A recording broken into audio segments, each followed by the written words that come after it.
이진우의 손에 잡히는 경제.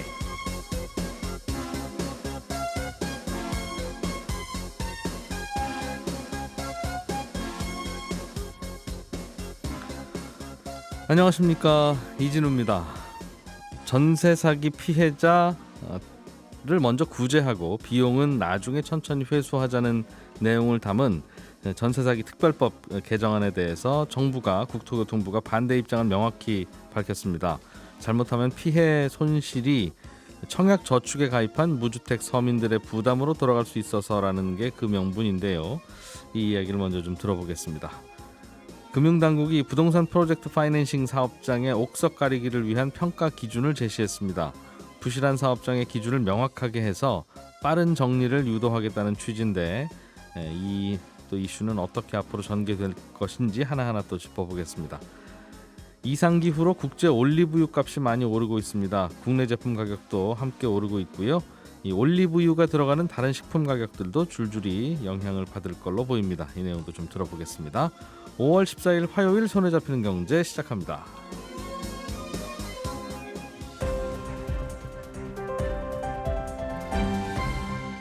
이진우의 손에 잡히는 경제. 네, 오늘은 연합인포맥스의 정지석 기자, 서울신문의 송현석 기자, 그리고 김치형 경제뉴스 큐레이터 이렇게 세 분과 함께 합니다. 세 분 어서 오십시오. 네, 안녕하세요. 네, 자, 김치형 큐레이터가 준비해 오신 소식은 네. 전세 사기 피해 지원 특별법 네. 이거와 관련한 이슈인데 네.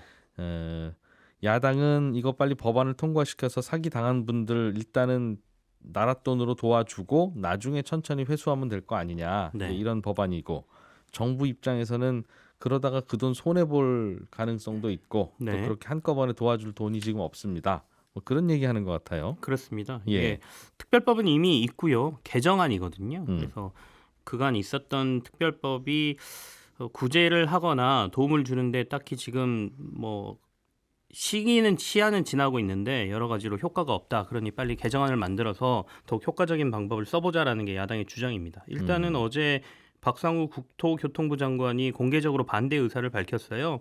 출입 기자단하고 간담회 자리에서 야당이 제출한 전세사기 특별법 개정안이 현실적으로 집행하는 데 어려움이 있다라고 판단하고 있다. 이렇게 얘기를 했는데요.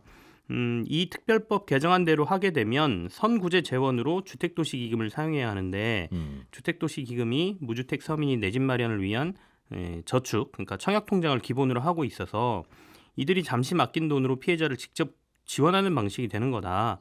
자칫하면 수조 원의 손실을 이들에게 떠안기게 될 수 있다는 점에서 이 자금을 담당하고 있는 주무장관인 자기가 선뜻 동의하기 어렵다, 이런 논리를 내세웠고요. 또 법이 시행될 경우에 선구제, 다시 말해서 임대보증 반환 채권을 사들여야 하는데 전세금 돌려받을 권리를 정부가 사들이고 네네. 그 대신 정부가 먼저 전세금 돌려주고. 네. 근데 그 이때 얘기죠? 가치 평가가 쉽지 않아서 현실적으로 현장에서 혼란도 좀 걱정된다라는 얘기도 했고요. 그래서 이런 부분을 더 논의를 거쳐야 하니까 급하게 처리하지 말고 서로 좀 조율을 하자, 이런 의견을 어제 또 한 번 얘기한 거죠. 가치 평가가 쉽지 않다는 거는 전세 7천만 원이라고는 하고 있으나 네. 이걸 제대로 회수하려고 들여다보면 뭐 후순위도 있고 하다 보면 회수 가능한 액수를 판단하기가 애매하니 그렇습니다. 7천만 원 다 돌려줬다가는 정부가 돈 떼일 수 있습니다. 네. 그 얘기인가 봐요. 그럼에도 불구하고 개정하자고 하는 그 개정안의 주요 골자는 어떤 내용이 들어 있습니까? 뭐 핵심은 말씀하신 대로 선구제 그리고 후회수인데요. 네. 다들 아시겠지만 피해자들 중에서 벌써 안타깝게도 이미 극단적인 선택을 하신 분이 8분이나 되거든요. 그래서 야당은 일단 정부가 나서서 구제를 좀 해주고 차후에 이걸 시일이 좀 걸리더라도 최대한 회수해보자, 이런 안을 내놓은 겁니다. 방식은 앞서 말씀드린 것처럼 주택도시보증공사, 그러니까 허그를 비롯해서 공공기관이 전세사기 피해자 보증금 반환 채권을 우선 사들이고요. 예. 집주인에게 이제 구상권을 청구해서 네, 그죠. 그러면 전세금 돌려달라. 지금 연락 안 되는 집주인도 막 있을 텐데 네네. 정부가 이제 찾아다니면서 받겠다, 이제 그런 얘기 같아요. 그렇습니다. 그리고 나서 이거 사들인 다음에 그 전세 사기 피해 주택을 경매나 공매를 통해서 이제 매각하는 등의 방식으로 차후 자금을 회수하면 된다라는 거거든요. 그것도 예전 같으면 세입자가 해야 될 일인데. 네네. 이걸 정부가 이제 대신 하는 거죠. 근데 이제 사들이는 보증금을 이제 얼마에 사들이냐가 논란이긴 한데 특별법에 보면 최소 30%는 가격으로 사준다라는 내용이 있습니다. 그러니까 만약에 1억 원의 전세금이면 그래도 최소한 3천만 원 정도, 그러니까 30% 정도에서는 사들여 준다라는 제한은 있고요. 다만 그 외에 더 높게 하려면 가치 평가를 이제 뭐 다양한 방법으로 지금 시중에서 하고 있는 가치 평가 방법을 사용을 해서 가치 평가를 해보자 이런 내용은 들어 있거든요. 예. 그렇다 보니까 이제 이 부분에 대한 가치 평가를 도대체 어떻게 할 것이냐에 대해서 앞서도 국토교통부 장관이 얘기한 것처럼 명확한 기준이 없으니까 이런 거 정해서 제대로 하자 이렇게 주장을 하는 것이죠. 그러니까 법대로 순서대로 하면 돌려받을 돈이 하나도 없는 그 전세 사기 피해자들도 있는데 네. 그분들한테 30%를 먼저 돌려주면 그 돈 어디서 나오겠습니까? 그런 얘기 같아요. 나중에 이제 이거 회수 못하면 이거 다 예. 피해로 돌아갑니다 이런 얘기인 거죠. 글쎄요. 근데 뭐 야당은 강행 처리도 하겠다는 입장인 것 같던데요. 그렇습니다. 지금 28일 날 이 전세 사기 특별법 개정 처리를 야당은 예고한 상태고요. 다들 아시겠지만 의석수가 많기 때문에 충분히 강행하면 통과될 가능성이 높습니다. 이제 통과 과정이 문제인 거죠. 그러니까 지금 모양새로는 또 여당이 자리를 뜨거나 뭐 그러면서 단독 처리될 가능성이 높아 보이지 않습니까? 그 얘기는 다시 대통령의 제2요구, 그러니까 거부권 행사로 갈 가능성이 높아 보이는 상황이어서 어제 이제 국토교통부 장관이 이렇게 특별법 강행하지 말고 논의를 더 이어가자 이렇게 한 것은 반대로 보면 강행하면 거부권 행사하겠다는 뜻. 네, 이거의 으로. 논리를 제공한 예. 것이라고 볼 수도 있는 것이죠. 예. 그래서 결국에는 야당이 이제 이걸 어떻게 할 것이냐 직회부한 상태이기 때문에 28일 날 갈 것이냐 이것도 이제 관심 있게 지켜봐야 되는 건데 원래 어제 정부가 이 전세 사기 특별법과 관련된 그 추가 대책을 내놓기로 어제 얘기가 됐었습니다. 근데 이 추가 대책을 어제 갑자기 취소를 했고요. 예. 이게 이제 야당이 그 특별법 개정안을 지금 처리하려고 하고 있는데 도리어 야당을 자극할 수 있다. 정부의 이 추가 대책이 여당 쪽에서 이런 얘기가 나오면서 이걸 취소한 상태여서 예. 기존에 해오던 대책이 그대로 유지되는 상황에서 사실은 이게 얼마나 시장에서 효과가 있느냐의 논란이 남아 있습니다. 실제로 지금 정부가 하고 있는 대책이 우선 매수권을 활용해서 LH의 그 피해 주택 매입 이런 것들이 지금 진행되고 있거든요. 근데 1년 정도가 지금 지났는데 LH에서 지금 피해 주택 매입이 단 2건밖에 이루어지지가 않았습니다. 그래서 예. 과연 이걸로 지금 고생하고 있는 이 피해자들을 얼마나 구제할 수 있느냐 이런 문제가 나오는 것이죠. 뭔가 재난을 당했으면 정부가 도와주는 게 당연하고 우리 뭐 이런저런 재난 있을 때마다 도와주기는 하는데 네네. 문제는 이게 만약에 다 정부가 해주는 걸로 하면 그 이른바 지금까지야 없겠습니다만 앞으로는 집주인하고 짜고 하는 경우도 생길 수가 있고 그래서 다양하게 고민거리가 좀 남아 있는 것 같아요. 그러니까 이건 도와주는데 왜 그럼 그동안 보이스피싱 피해자들은 하나도 안 도와줬냐? 네. 그게 뭐 안타깝지 않아서가 아니라 그걸로 목숨 끊은 분도 있는데 다만 이제 그게 이게 정말 피해자인지 아닌지를 100명 중에 한두 명이라도 그렇게 막 끼어 있으면 피해자 아닌 분이 끼어 있으면 이게 전반적으로 힘들어진다 이제 그런 것 때문 아니겠어요? 근데 뭐 이제 어떤 원칙을 정하느냐 향후에 이게 또 어디에 적용되느냐의 문제가 남아 있긴 한데요. 이렇게 볼 수도 있는 거죠. 그러니까 물에 빠진 사람을 지금 구하자라는 건데 한쪽에서는 곧 있으면 이 사람 죽는다 빨리 일단 건져내자라고 얘기하고 있는 거고요.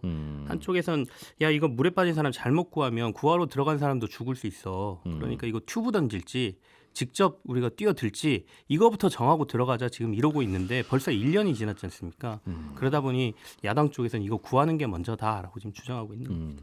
다음 주에 정부가 뭐 대책을 나눈다고 하는데 이것도 김치영 기자님이 네네. 같이 좀 함께 전해주세요. 알겠습니다. 네. 자, 송현석 기자님이 준비해 오신 소식은 올리브유 가격이 오른다는 이야기인데 네. 이것도 여파가 큰가 봐요. 네, 국제 올리브유 가격이 지난 1년 동안 2배 이상 올랐습니다. 주산지인 스페인이나 그리스, 이탈리아, 포르투갈 같은 유럽 국가에 지난 몇 년 동안 닥친 폭염 때문에 작황 부진이 이어지고 있어서인데요. 이게 결국 국내 소비자 물가에까지 반영이 되면서 대형마트 3사에서 판매하고 있는 CJ 제일제당과 샘표가 이 올리브유 가격을 30% 이상 올렸습니다. 한 번에 30%를 갑자기 올린 거예요. 네. 그러니까 정부가 계속 사실 물가 안정을 강조하고 있는 이제 압력을 계속 주고 있는 와중인데 기업들은 지금 눈치 볼 때가 아니다. 우리는 일단 생존 전략을 택해야 된다. 이렇게 이야기를 하면서 결국은 두 자릿수 가격 인상을 결정을 한 겁니다. 올리브가 원래 더운 지방에서 자라는 건데 너무 더웠나 봅니다. 네, 원래는 굉장히 이게 기후 변화에 강한 품종인데 이게 너무 기후 변화가 이제 고온이 심각하게 이어지다 보니까 올리브 나무들이 견디지 못한다고 해요. 네. 근데 상황이 이렇다 보니까 올리브유를 사용하고 있는 김 업계도 이 대형마트 판매 가격을 최대 30%까지 인상을 했습니다. 100% 올리브유를 써서 치킨을 만든다라고 몇 년 동안 강조해왔던 BBQ.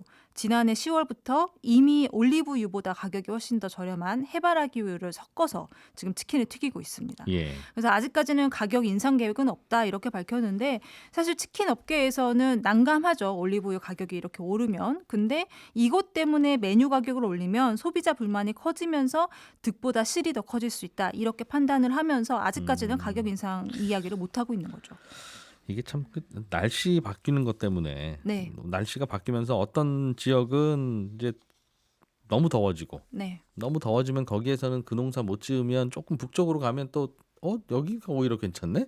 이제 하는 곳이 있을 거 아니겠습니까? 네. 이제 앞으로 계속되면 이제 사할린에서 사과나무 심으면 잘 자라고 뭐 이런 일도 벌어지겠죠. 네. 앞으로는. 근데 그렇게 될 때까지 갑자기 이제 그쪽으로 옮겨서 농사를 지을 수는 없으니까 당장 네. 항상 이런 일이 벌어지는 걸 텐데 이 기후 때문에 이런저런 농산물 가격이 좀 들썩들썩하는 게 꽤 돼요. 네, 기후플레이션이라고 하죠. 그러니까 극한의 날씨 때문에 작황이 나빠지고 먹거리 물가가 오르는 건데 돌이켜봤을 때 올해 초에 보면 초콜릿의 원료인 코코아 선물 가격이 1년 만에 3배로 급등하면서 사상 최고를 기록했었거든요. 그래서 올 초에 초콜릿 관련 주식이 정말 반짝하고 뛰어오르기도 했었고요. 이게 이제 코코아 생산량의 80%를 차지하는 서아프리카에서 기후변화 때문에 가뭄이 심하게 와서 생산이 줄어든 게 원인이었고 그래서 우리가 자주 다뤘던 슈링크플레이션도 이제 많이 나타났죠. 예. 가격은 그대로 두고 양을 줄이는 회사들이 이제 그런 문제가 있었고 그 다음에 문제가 생긴 식재료가 설탕이었습니다. 설탕 수출 세계 2, 3위인 인도랑 태국이 또 엘니뇨 영향 때문에 가뭄이 와서 설탕 생산이 급감을 해서 설탕이 또 금값이 된다 이런 우려가 나왔었죠. 사탕수수 농사 짓는 네. 곳도 농사가 안 된 모양이에요. 네. 초콜릿 정도야 그냥 안 먹고 좀 버티면 되지 이게 생필품인가 싶은 생각은 드는데 네. 또 이것도 그게 이제 제 생각이지 특히 유럽에서는 부활절 전후로 그 달걀 모양으로 된 초콜릿 주고받는 게 아주 뭐 거의 습관처럼 되어 있어서 맞습니다. 이거 없으면 안 된다고 그거 뭐 아무리 비싸도 이건 하긴 해야 된다고 마치 이제 서양 사람들이 보면 대추 가격 올라가면 큰일이다 하면 그거 잠깐 안 먹으면 되지 그게 뭐 그렇게 큰일이에요 하는 거하고 비슷하죠. 우리는 네. 제사 지내는 분들은 제사상에 꼭 올라가는 거니까. 근데 앞으로는 이제 그런 식품들이 점점 늘어난다는 게 문제인 거죠. 예. 아이스 아메리카노 이것도 가격이 오를 수 있다고요? 네, 저도 긴장하고 있습니다. 이거는 왜 뭐 얼음 가격이 오른대요? 왜요? 아니요, 그렇지 않습니다. 이게 이제 브라질에서 나오는 아라비카 원두가 있잖아요. 이건 좀 가격이 비싼 편에 속하고 인스턴트나 한 잔에 1,000원, 1,500원 하는 커피들 많잖아요. 이렇게 비교적 저렴한 아메리카노에 쓰는 원두가 로부스터라는 거거든요. 네. 근데 이 값싼 로부스터 원두의 최대 생산국이 베트남인데 베트남도 가뭄 때문에 커피 생산량이 엄청 줄었어요. 예. 그러다 여기에다가 이제 중국의 영향도 있는 겁니다. 가뜩이나 가뭄 때문에 커피 생산이 어려운 이 베트남 농가들이 이제 중국인들이 요새 너무너무 홀릭되어 있는 두리안으로 경작물을 전환하기 시작했거든요. 와, 두리안 아시죠? 두리안은 정말 네. 요즘 우리가 동남아 같은 데 여행 가면 네. 이른바 과일 싼 맛에 가잖아요. 네. 근데 그건 못 사 먹겠더군요. 부의 상징입니다. 주먹만한 걸 한 2만 원씩 하니까. 네, 그 중국에서도 두리안은 부의 상징으로 불릴 정도로 예. 너무 인기가 많아요. 근데 놀랍게 두리안의 재배 면적당 소득이 커피보다 5배가 높다고 해요. 다 커피 안 하고 이제 두리안 하는구나. 커피밭을 다 갈아엎는 거죠.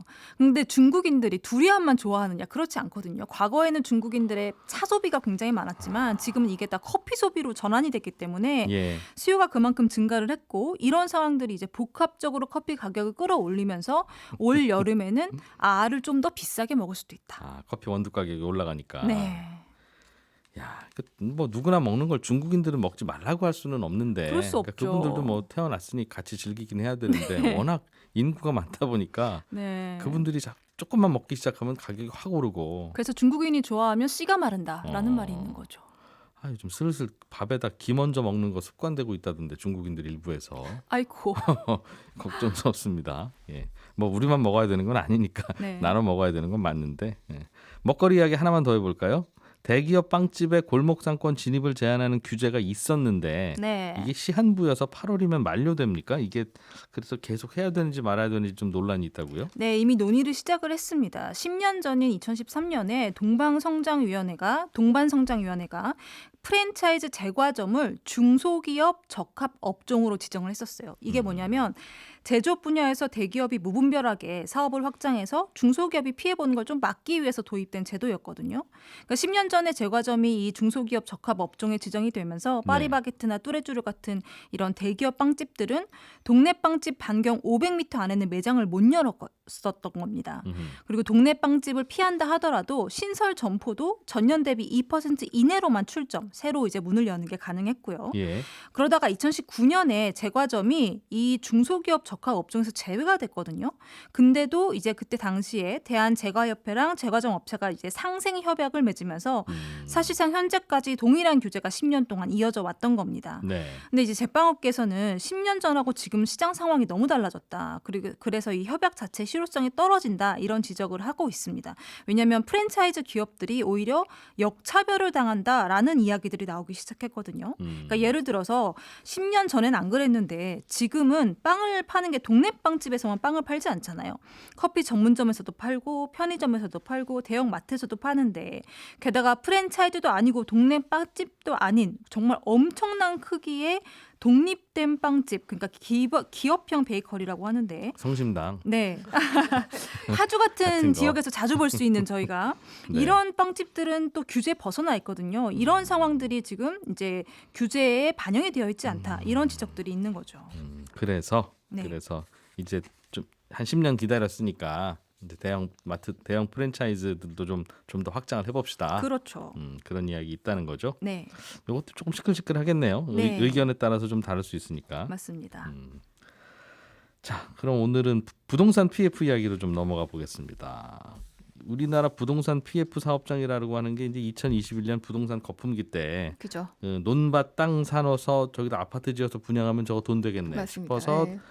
대출 끌어다가 일단 땅을 사기는 샀는데 갑자기 부동산 경기가 식어버리는 바람에 네. 착공도 못하고 땅 환불도 안 되고 돈은 그렇죠. 들어가 있고 이자는 계속 나가야 되고 돈 네네. 빌려준 부동산 그 대출해준 금융회사들도 안절부절 못하고 있고 다 그러고 있는 상황인 거죠 지금. 맞아요. 그래서 어제 결국에는 그걸 좀 정리를 하겠다고 정부가 부동산 PF 사업성 평가 기준 개선 방안을 드디어 발표했습니다. 그러니까 아까 말씀하셨다시피 사실은 22년 하반기 때, 그러니까 그 레고랜드 사태 때 이후에 이제 PF 리스크가 커지면서 우리나라 경제 전체에 뇌관으로 부상을 했었죠. 예. 근데 그 이후에 이제 정부가 연착륙의 방점을 찍으면서 대책들을 지금 수시로 이야기를 해오다가 요번에 나온 대책은 뭐냐면요. 그러니까 시장의 논리로 부실은 솎아내고 또 회생이 가능한 사업장에는 돈을 좀 풀어서 살려보자 하는 게 취지입니다. 그러니까 다 쩔쩔매고 있지 말고 네, 정리하고 망하게 할 거는 일단 빨리빨리 정리하고 맞아요. 또 살릴 만한 곳에는 추가 대출도 좀 해주고 네네네네. 지금 다들 열중시효하고 분위기만 보고 있는데 그렇죠. 이러면 아무것도 안 된다.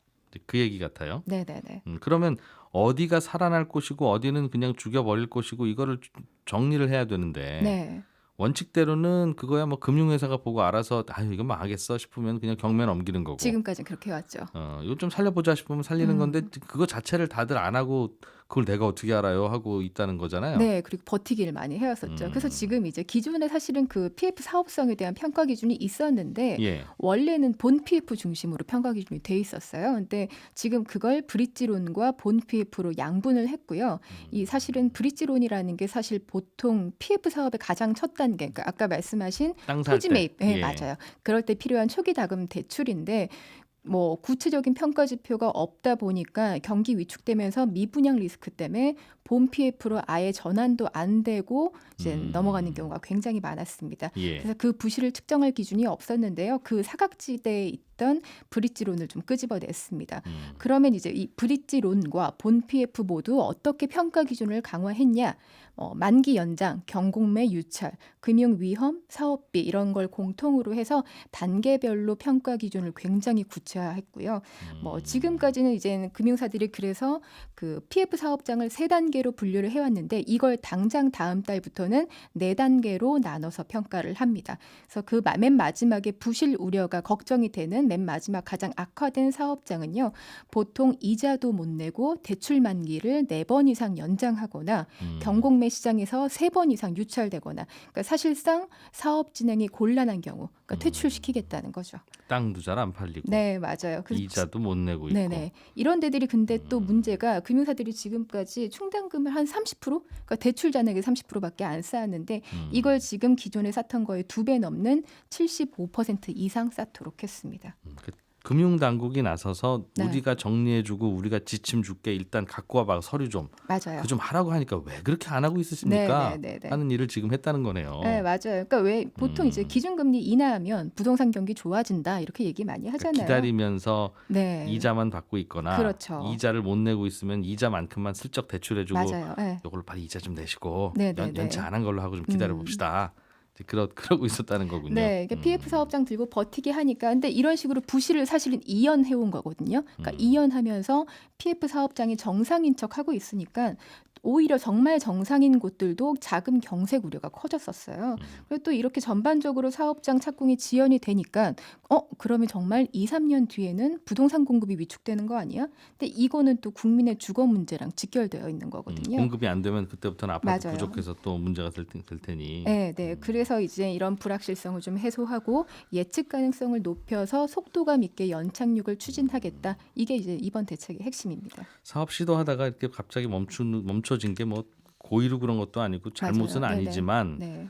말씀하신 대로 이렇게 계속 그 기다리고만 있으면 해결이 안 그 되잖아요. 어디에서도 이제 요즘은 새롭게 우리가 좀 땅 좀 사서 뭐 좀 빌딩 좀 하나 지어볼게요라고 가도 그 어디에서도 새로는 안 빌려주고 안 빌려주죠. 왜 안 빌려줘요? 그랬더니 소문 못 들으셨어요? 요즘 이거 맞아요. 우리 이거 정리 못하고 골치 아파서 네. 새로는 대출 못 해드려요. 네, 그래서 정상도 대출이 다들 안 그러니까 나가요. 뭐 사업도 안 해도 진행도 안 되고 이제 그러고 있어서 뭐 좀 이제 정리할 거 빨리 정리해야 이제 또 다른 것도 되죠. 이제 그런 얘기를 하고 있는 것 같은데 결국은 안 될 것 같은 경우는 경공매 시장에 빨리빨리 내놔라. 그렇죠. 아니면 충당금 더 쌓아서 혹시라도 이거 하나도 회수 못하더라도 금융회사는 문제 없게 만들어라. 네네네. 그런 얘기 네. 같습니다. 지금 이제 당국이 뭐 PF 대출 잔액을 한 136조 원 정도로 생각하는데 예. 지금 이제 여기에 뭐 토지 담보 대출, 채무 보증 약정까지도 다 넣고 또 이제 행안부 관리 받았던 새마을금고 갖고 있던 물건들도 다 넣었어요. 그래서 이제는 지금 추정하고 있는 그 대출 잔액이 한 230조 원 정도 되는데요. 이 중에서 아마 한 10%, 그러니까 최대 10% 정도, 23조 원 정도는 구조조정 대상이 되지 않을까 하고 있고요. 이 중에서 한 2, 3%, 그러니까 약 7조 원 안팎은 경공매 시장의 물건으로 나오지 않을까 하고 추정되고 있습니다. 일단은 이렇게 또 한꺼번에 물건 나오면 이걸 또 사들여야 되는 쪽이 있어야 또 이게 해소가 좀 될 텐데. 네. 그래서 정부에서는 캠코라고 하는 공기업에도 일단 실탄 준비하고 있어. 지금 매물 쏟아지니까 그런 맞습니다. 얘기도 해준 것 같고. 네, 은행 보험사들도 이제 5조 원, 최대 5조 원까지 지원을 하기로 했고요.